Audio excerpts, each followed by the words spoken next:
Silver just crossed into triple digits, and the market is already trying to pretend it was a normal move. Like it was just another headline, another spike, another little adrenaline candle that fades by Friday. But that's not what this is. This is the kind of move that leaves fingerprints on the plumbing. And once those fingerprints show up, the market can't unsee them. Because if silver were just emotional, you'd see it in the spot quote and nowhere else. You'd see the chart get loud and then go quiet.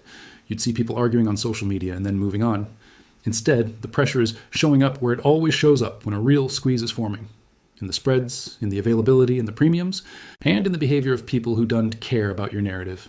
People who care about sourcing metal hedging risk and surviving mark-to-market. And right now, the fight isn't really about whether silver can print $100. It already did. The fight is about what happens after a market proves it can effortlessly refill supply right now. And if you understand that one difference, availability now versus availability later, you'd all stop watching the headline and start watching the signal. Because if one specific level breaks again, the math changes. Not the vibes, the math. Let's start where the real world always tells on the paper world. Tampa premiums. Not because Tampa is magical, but because it's a clean snapshot of street-level reality. Dealers don't get to live in theory. They live in replacement cost. They live in shipment delays, tighter wholesale lists, customers who suddenly want size, and inventory that evaporates the moment the phone starts ringing. When silver rips the way it has ripped this month, running from the low 70s in early January to above $100 before the month even finished, that S not a slow grind. That's a sprint. And sprints expose weak points. They expose who was leaning the wrong way. They expose who is short volatility without admitting it. And they expose whether the supply chain can keep up with a market that just repriced itself in a few weeks. Here's the first street signal. Premiums don't behave like a polite add-on when a market is calm. In calm markets, premiums are mostly boring. They're the cost of minting, distribution, dealer margin, a little brand value, a little convenience. But in stressed markets, premiums become a seismograph. They start reflecting urgency. They start reflecting fear of not being able to replace what you sell. They start reflecting the difference between I can get it next week and I can promise you anything. And that difference is everything. Because the moment dealers start pricing as if their next restock might be more expensive or slower or limited, the physical market is telling you something the spot quote can T. It's telling you that the easy liquidity is gone. And that's where the real pressure starts. Now, a quick reality check before we go further. Retail premiums can be messy. They vary by product. They vary by dealership. They vary by local demand and the specific form. Coins, bars, rounds, junk. Some of that is noise. But when multiple products begin showing the same behavior, wider spreads, higher ask prices, tighter availability, that's no longer just coin guy stuff. That's a symptom. Because what premiums really measure in a moment like this isn't just fabrication cost. They measure replacement risk. They measure how confident the supply chain is that it can refill shelves at anything close to the posted spot price. And when the confidence drops, the premium becomes a warning flare. But that's not even the hidden detail yet. The hidden detail is deeper. That's the part the mainstream almost always misses because they were trained to watch the screen, not the structure. Here it is. When near-term silver is valued more than later silver, the spot price stops being the leader and starts being the hostage. That's the curve, the term structure, the time value of metal. And when that curve gets stressed, when the nearby contract gets bid and the spreads start screaming, what you re-seeing is a market paying extra for immediacy. That is not normal for something that's supposedly plentiful and perfectly liquid. That is the physical world leaking into the paper world. And once that leak starts, you don't fix it with a tweet. Think about it like a warehouse with two doors. One door says, deliver today. The other says, deliver in 3 months. In calm times, people don't pay much extra for the deliver today door. In stressed times, that door becomes priceless because it solves a real problem. You can meet obligations. You can keep a factory running. You can settle deliveries. You can avoid being the person who has to go out and chase metal in a panic. And if you're a big player in futures, this matters because futures are promises. They are not metal. They are contracts. They are risk management tools.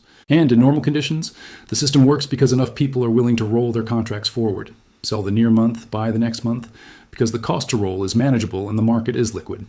But when the curve tightens or flips, when rolling becomes expensive or the nearby contract is being pulled higher by urgent demand, you get friction.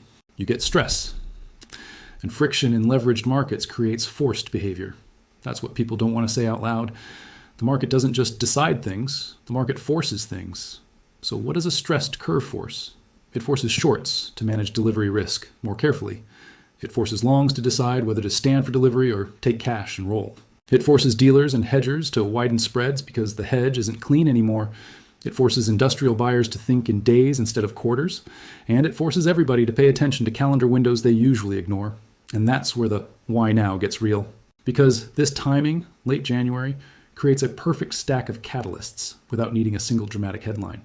You've got delivery windows, you've got contract cycles, you've got month-end positioning, you've got risk managers tightening belts when volatility explodes, and you've got thin liquidity pockets where price can jump levels that would normally take weeks to grind through.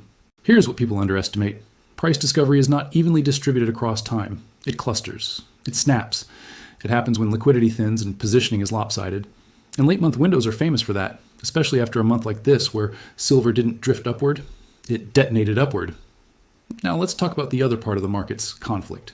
Because when silver runs, you always get two camps. The first camp says, see, the world is waking up. The second camp says, it's a blow-off, it'll mean revert, don't chase. And both camps can be wrong in the short term and still be right in the long term. That's the trap. That's why people get destroyed in volatile commodity moves, even if their thesis is correct. Silver can whip around violently even when the bigger setup is intact. That's not a bug. That's the design. Volatility is how the market harvests emotion. Volatility is how it turns good analysis into bad execution. And the next detail is what flips the whole setup. The market just showed you it can go vertical, and it also showed you it can weaponize margin and liquidity to shake you out. If you don't plan for both, you're not investing. You're gambling on your own nervous system.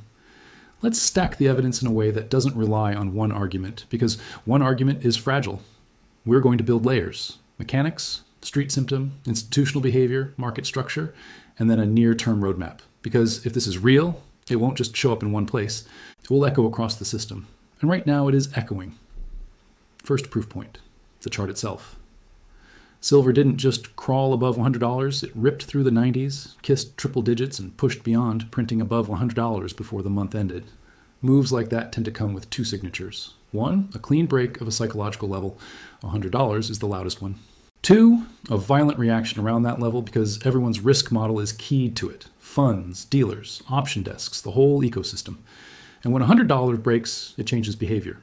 Some participants are forced to buy because they were short or underhedged.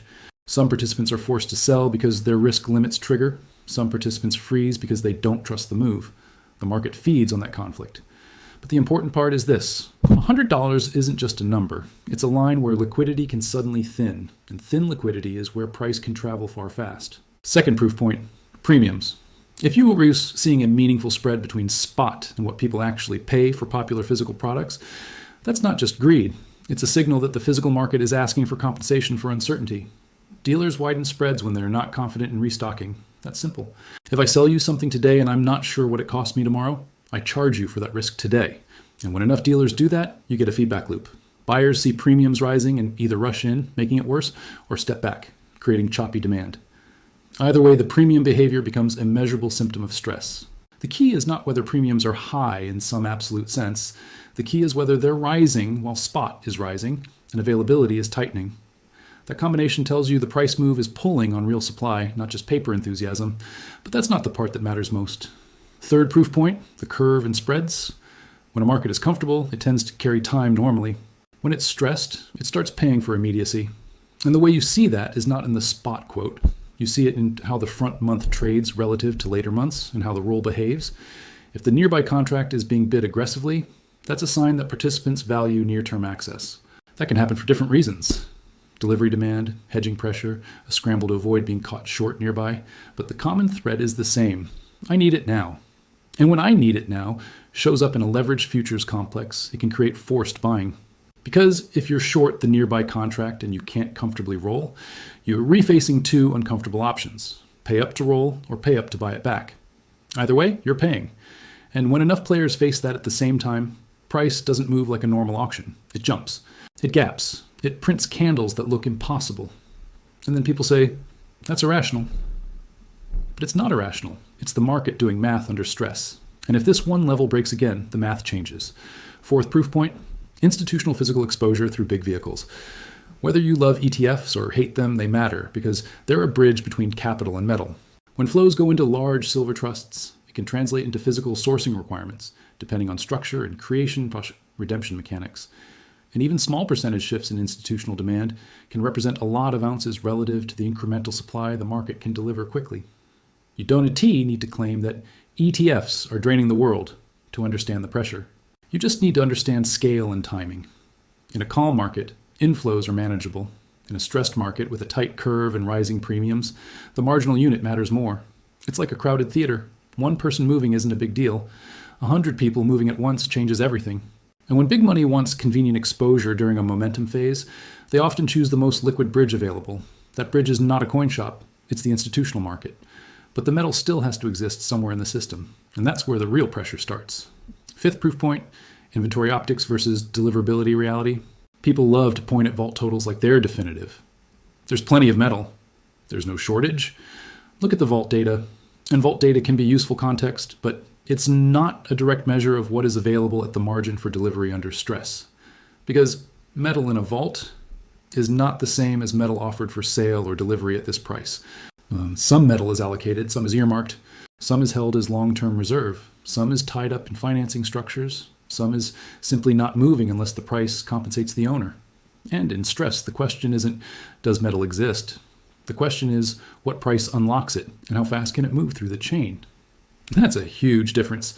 In a world of logistics, refining, and fabrication lead times, speed matters. A lot. If demand spikes today, you can't magically refine and fabricate new silver bars overnight. Even if the raw material exists, it has to be in the right form, in the right place, at the right time. That's why physical versus paper tension shows up first in spreads, premiums, and delivery behavior, not in someone yelling shortage. The market whispers it through structure. Sixth proof point, volatility events and margin pressure. Silver didn't just go up this month. It also did what silver always does. It tried to hurt everyone. There were violent sell-offs and sharp drops that looked like the move was over, only for price to snap back and regain ground. That pattern is not random. It's the market using volatility as a weapon. Margin works like gravity in leveraged markets. If prices move too fast, margin requirements can rise, or participants can face margin calls simply because their positions moved against them. When that happens, they don't sell because they change their mind. They sell because they have to. And forced selling can temporarily crush price even when the bigger setup is tightening. That's why I was right can still become I got wiped out. Because being right on direction is not enough. You have to be right on timing, volatility tolerance, and position sizing. And here is the critical part. When a market suffers a margin-driven flush and then reasserts upward pressure, it tells you there are bids underneath. Not polite bids, real bids. Bids that absorb forced selling. That's a sign of underlying demand and or trapped positioning getting resolved upward. But that's not the part that matters most. Seventh proof point. Mechanical flows like index rebalancing. And this is the kind of thing retail investors ignore because it feels boring. But in commodity markets, boring mechanics can move price. When large indices rebalance, when they shift weights across commodities, that can create predictable selling or buying pressure. If the market absorbs that pressure and continues higher, it tells you something about the depth of demand and the willingness of participants to pay up. You don't need to obsess over every rebalance rumor. You just need to understand the principle. When a market is strong, it stops reacting the way it should to expected selling. It shrugs it off. And when it shrugs off expected selling while premiums are elevated and the curve is tight, that's a powerful stack. Now take those proof points together, and you start to see the setup. Not a guarantee, a setup.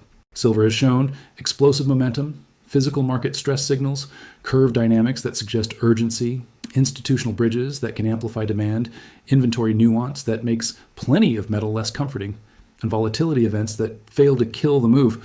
So what does that imply for $100 next? The real answer is $100 isn't the destination. It's the battleground, and the battleground is where behavior changes.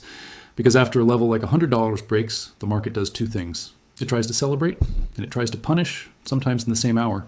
This is where most people lose the plot. They start thinking in one straight line. It hit $100, so it's going to $120. Or it hit $100, so it must crash. The market doesn't owe you a straight line. The market owes you a series of auctions where different participants are forced to act. So let's translate the mechanics into who has to do what, because that's how you actually forecast the next week or two. If you're a dealer or wholesaler, you hedge differently when volatility spikes. You widen spreads because the hedge can slip. You keep less inventory because it's harder to replace. You quote higher because you don't want to be short physical at the wrong moment. That behavior pushes premiums up, which signals stress. If you're a future short, you manage survival. You watch the nearby spreads like a hawk. You want to roll forward calmly, but if the curve tightens or flips, rolling costs more. If you can't roll cheaply, you buy back. That creates forced buying, which pushes price up, which pressures other shorts, which creates reflexivity. And that's where the real pressure starts. If you're a fund, you manage risk limits. You might want to hold, but volatility forces you to cut size, or it forces you to add hedges, or it forces you to rebalance into strength. Funds also care about month-end performance and reporting optics. Late month, they get more sensitive. That can create bursts of flow at exactly the wrong time, when liquidity is thinner and price impact is bigger. If you're an industrial buyer, you care less about your entry price and more about continuity. You can't shut down a process because you were waiting for a perfect dip. In stressed markets, industry often buys time by securing supply, even if the price is uncomfortable. They hedge costs later. They prioritize not being caught empty. That behavior doesn't always show up as a clean data point in real time, but it shows up as persistent underlying bids and tighter availability. It shows up in the curve. It shows up in delays. It shows up in call for price. But that's not the part that matters most. Now let's deal with the counterpoints, because ignoring them is how you lose audience trust and how you lose money in the real world. Yes, silver can cool off fast. Triple-digit silver changes behavior. It invites recycling. It invites sellers who are waiting for a big number. It invites substitution where possible. It invites risk managers to clamp down. It invites profit-taking. It invites mean reversion. And if the broader macro environment suddenly shifts, if rates surprise higher, if the dollar surges, if risk assets break down in a way that triggers liquidation, silver can get dragged in a forced sell-off, even if the long-term thesis remains intact. Also, vault totals can rise even when the market is stressed. Metal can move into storage for financing. Metal can be repositioned. And reported numbers can be misread if you don't understand categories. So the point is not to chant shortage. The point is to watch the signals that matter to price discovery in the near term. Premiums, spreads, behavior around key levels, and flow absorption. And that's where we need a two-scenario lens, because a two-scenario lens is how you stay sane in volatility and how you stop the market from hijacking your emotions. Scenario 1. Controlled pullback and retest. In this scenario, silver respects the fact that it moved too far too fast. It pulls back from above $100, maybe dips into the high 90s or even low 90s, shakes out weak hands, compresses premiums a bit, cools volatility, and then retests $100 from below. If that retest holds, if silver can reclaim and hold near $100 without collapsing, then $100 becomes a new floor, not a one-time fireworks show. In that world, the next push higher becomes more stable. Still volatile, but more structurally supported. And the tell will be simple. Dips get bought, and the curve doesn't fully relax. Scenario 2, continuation squeeze and gap risk. In this scenario, silver doesn't give you the dip. It churns above $100, maybe whipsaws violently intraday, but it refuses to spend real time below the psychological level. Premiums stay elevated, the curve stays tight, short covering continues, and any attempt to fade gets punished quickly. In that world, the market can make another run, fast, because the participants who needed a dip to enter are forced to chase, and the participants who needed a dip to cover are forced to cover higher. That whipsaw, when you get the kind of move where people wake up to a gap and realize the market didn't offer a clean entry. But that's also the scenario where volatility becomes a weapon, because the swings will be savage even in an uptrend. Now, the crucial thing is not which scenario you believe. The crucial thing is what confirms each one. For the controlled pullback and retest, you want to see price pull back without collapsing. You want to see support zones hold. You want to see premiums ease but not implode. You want to see spreads calm but not flip into complacency. You want to see buyers show up on weakness. For the continuation squeeze, you want to see the market refuse to go quiet. You want to see every dip get snapped up quickly. You want to see $100 hold as a psychological anchor even while intraday volatility whips around it. You want to see tightness signals persist. So what are the levels that matter? Everyone will chant $100 like it's the only number on the board. It's not. $100 is the billboard. The real levels are the trapdoors beneath it and the ceiling zones above it. Above $100, the market has already shown it can print into the low hundreds. That region, think roughly the 102 to $105 zone, is where momentum traders get excited and where risk managers start sweating. At S, also where the market can quickly decide whether at S going to explore higher or slam back down to punish late buyers. Below $100, the high 90s matter more than most people admit. If silver dips and holds around the $97 to $90 region and then reclaims $100, that's constructive. That's the kind of behavior that says, we're not done, we're just resetting. If the high 90s fail, then the low 90s become the next big test. Call it around $92 to $90 as a zone where buyers may show up if the thesis is intact. A clean break below that area, especially if it's accompanied by collapsing premiums and a relaxing curve, would be a warning that the market is transitioning from squeeze dynamics back toward mean reversion. And then there's the true invalidation concept, which isn't one number, it's a combination. If silver breaks down through multiple supports and the curve normalizes sharply and premiums compress quickly, that's the market telling you the urgency faded. That doesn't mean silver is dead forever. It means the near-term engine cooled, and that is the difference between trend signal and noise. Trend signal persists through multiple kinds of evidence, not just price. Now let's talk about the psychology shield, because this is where most retail investors get played, not by some shadowy puppet master, but by their own brains reacting to a market designed to trigger them. The market will do 3 emotional tricks on you in a move like this. Trick 1, it will make you feel late. You'll see $100 and your brain will scream, "I missed it." That feeling is dangerous because it pushes you toward chasing size at the worst moment. The antidote is remembering that markets don't move in one candle. Even in squeeze conditions, there are pulls, retests, volatility events, and setups. You don't need to catch the first move. You need to catch the part that fits your risk. Trick 2, it will make you feel stupid. Silver will drop $5 or $10 fast, and your brain will tell you the thesis is wrong. But in volatile commodities, a $5 to $10 move can be noise when the structure is stressed. The antidote is separating your time horizons. A short-term dip can be noise even when the medium-term trend is intact. If you treat every wiggle as a referendum, you'll churn yourself to death. Trick 3, it will make you feel safe right before it turns.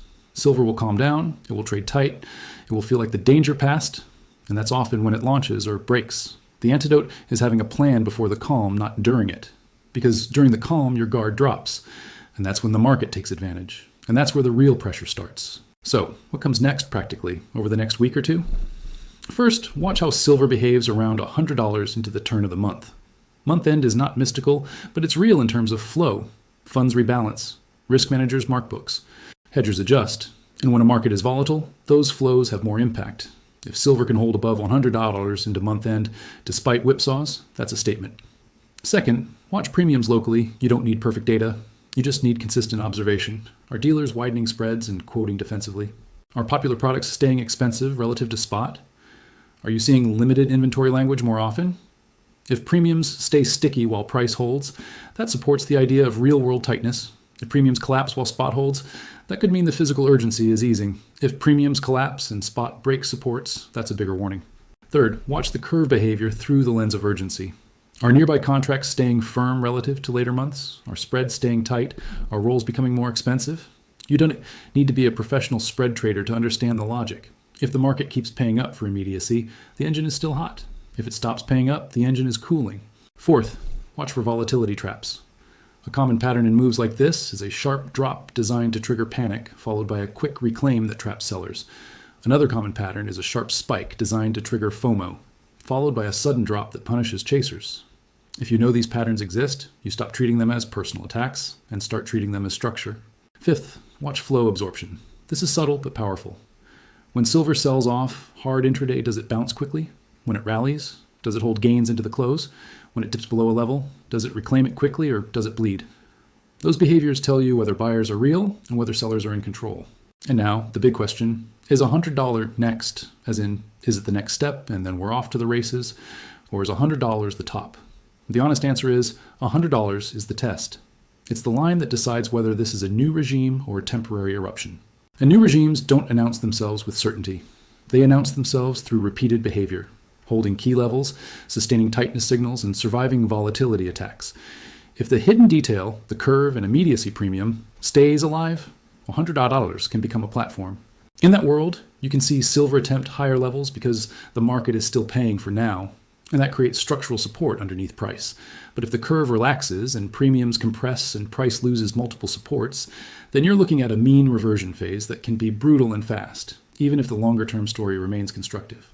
And here's the final thing I want you to lock in, because this is what separates people who survive commodities from people who become cautionary tales.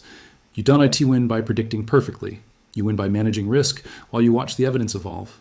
So if you're bullish, you don't need to max size into a headline. You need to decide what kind of participant you are. Are you a short-term trader who can handle whipsaws? Or are you a medium-term holder who wants structure confirmation? Are you building a position over time? Or are you trying to nail a single entry? If you don't answer that, the market will answer it for you, and it will not be gentle.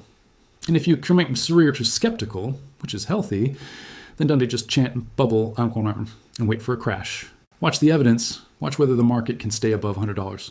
Watch whether spreads stay tight. Watch whether premiums stay sticky. Watch whether sell-offs get bought.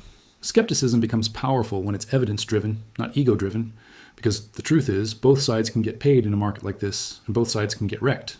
The difference is whether you respect volatility, whether you separate signal from noise, and whether you keep your identity tied to process, not predictions. Here's your near-term checklist, simple and ruthless. If silver holds above $100 on closing basis more often than not, and pullbacks get reclaimed quickly, that leans toward continuation. If the market repeatedly loses $100 and can't reclaim it and the high 90s fail, that leans toward a deeper reset. If premiums remain sticky while spot holds, that supports physical tightness. If premiums compress sharply, watch whether that's just normalization or a true cooling signal, because if premiums compress and price weakens, that's more meaningful. If the curve keeps paying for immediacy, the engine is still hot. If the curve relaxes and roll costs normalize quickly, the urgency is fading. And if volatility spikes, because it will, your job is not to panic. Your job is to remember that volatility is a tool the market uses to shake out weak positioning. Your job is to avoid making permanent decisions during temporary emotional spikes. And if you want to stay on the right side of this kind of move, stay with the people who track structure, not just headlines. Stay with the people who ask, what is this forcing participants to do? Not, how does this make me feel? That's the community advantage. That's how you build real edge over time without turning into a hype merchant. Because the market is loud right now, but the signal is still there. And if one level breaks, the math changes.